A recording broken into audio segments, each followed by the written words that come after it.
ejected from last night's game between the Grizzlies and the Lakers because he has been labeled a villain, not because he actually swung at LeBron's no-man land. And obviously, he should blame the media for that, as well as the fans. He was given a flagrant 2 and tossed, but the league says there will be no additional penalty. We didn't get comment from Brooks last night, but we are getting it now. I've been dealing with this 2 years now. It is what it is. The fans could talk whatever they want to. It doesn't matter to me. I'm gonna keep playing my game and get better and better each and every day, and as long as my career goes. When you say you've been dealing with this for the past few years, what is this? What do you mean by that? The media making me a villain, the fans making me a villain, and then that just creates a whole different persona on me. So now you think I intended to hit LeBron James in the nuts. I'm playing basketball, I'm a basketball player. So if I intended, and that's whatever is in the flagrant 2 category of having a flagrant 2, and you think I did that, that means you think I'm that type of person. And that's why I don't rate Mark Taylor at all. There's so much I want to laugh at. Oh, we're just going ahead. We're going to go ahead. As for the Brooks impact on his team, Memphis's defensive efficiency is nearly 7 points better with Brooks off the court. They force more turnovers, and they hold the Lakers to a worse shooting percentage when he doesn't play. Let's talk some more about it and welcome in Jalen Rose to SportsCenter. Jalen, that first quarter was something special from the Lakers. What impressed you most about how they started this game? The focus, Stan, the discipline. They put the Memphis Grizzlies on wax to start the game, literally. 9 points in the first quarter, defending with ferocity, attacking the paint, grabbing boards, getting out in transition, and as LeBron James and AD mentioned, letting their play do the talking. I appreciated the fact that AD was aggressive, hanging on the rim, barking at the audience. I love to see LeBron attacking, doing a freaky tails type reverse dunk in transition. How about D'Angelo Russell? His playmaking as well as his scoring. Austin Reeves scoring the basketball. Rui Hachimura's been on fire this entire series. It was a total team win by the Lakers. And Jalen, it seems like LeBron James wants Anthony Davis to take control. Is that the sense that you get?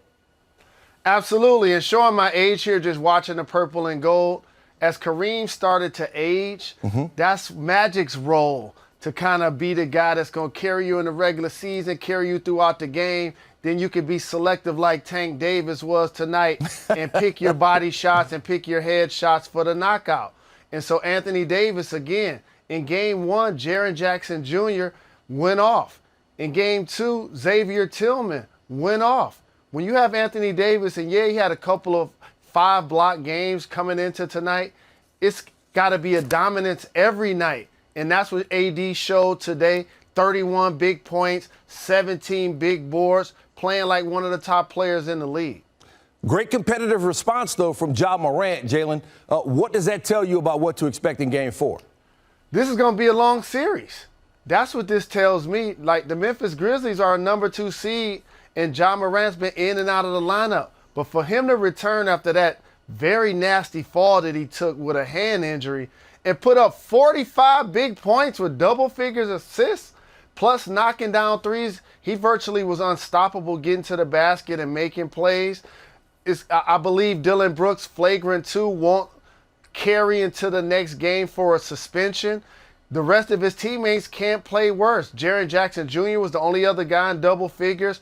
Bane didn't show up. And so I believe Memphis is going to be more game in number 4 and see if they can try to tie up this series. One more on the Grizzlies. If you're the Grizz and you have Dillon Brooks, you want his intensity, but you don't want him over the line. It's sort of similar with the Warriors deal with Draymond Green. How do you manage that if you're the Grizzlies? I've given Dillon Brooks one of the best compliments I could give a professional athlete. He's my favorite irrational confidence guy.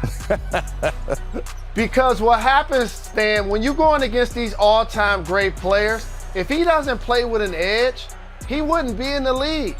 Look back at some of the great defenders in the history of the league. They all walked to the edge of the pool, and it seemed like they were going to either fall in or jump in, depending on what day it was. Dennis Rodman, Metta World Peace, Draymond Green, as you mentioned, Bruce Bowen. Like, that's the edge that these guys need to play with to be the defensive performers that they are. But again, the block is hot. You know, everybody's watching you. You can't now go and hit LeBron James in the family jewels during the game and not expect to get ejected, in particular when you're struggling and the fans been booing you since you hit the floor. I expect him to be better. I expect Memphis to be better, and I anticipate a long series. All right, as always, Jalen, your analysis on point. We appreciate it. Thank you, family. All right, you guys ready? Lights it up. AD, if I could start with you, I just wondered, was there anything scheme-wise defensively in the first quarter? How much of that was energy, effort, just the way that you guys were playing, feeling the crowd as you got off to that big lead? Yeah, it was all energy. We came out with a sense of urgency. Obviously knowing it was a big game for us. We came out pretty flat in game 2, and the crowd, first time playing, in crypto in front of these Laker fans in a playoff game in a while. So, we fed off their energy. They were great tonight, but we just came out with a purpose on both ends of the floor to be excellent, and that kind of carried us through the course of the game. Dave. LeBron, after asked you the other day about Brooks' comments, you said the game's won in between 4 lines. Just wondered what type of statement you felt like you made with your game tonight. I didn't make me? What type of statement I made? No, I've been doing this too long. I'm making no statements. We had an opportunity to come home and play well on our home floor, and we did that. So no statement was made. We just wanted to play well, and we got to win, and we want to try to do that in game 4 as well. But I don't need to make statements. To follow up, LeBron, the crowd, you mentioned after game 2 you were looking forward to playing your first game here in a full capacity playoff game. What did you make of the energy and just kind of the boost they gave you throughout? Oh, it was amazing. It was amazing. You could tell they've been, looking forward to this, and we have as well. And the energy they gave us, we just try to reciprocate that by playing the game at a high level and get a win for them. And we was able to do that for our home fans tonight. Joe. Hey, LeBron. I guess this is bringing up memories of 16, but do you think that Dillon should be suspended? I don't know. I'm not a part of the committee, so if he's in the lineup, if he's out of the lineup, we got to prepare no matter what. So we look forward to the challenges that Monday will bring. Kirk.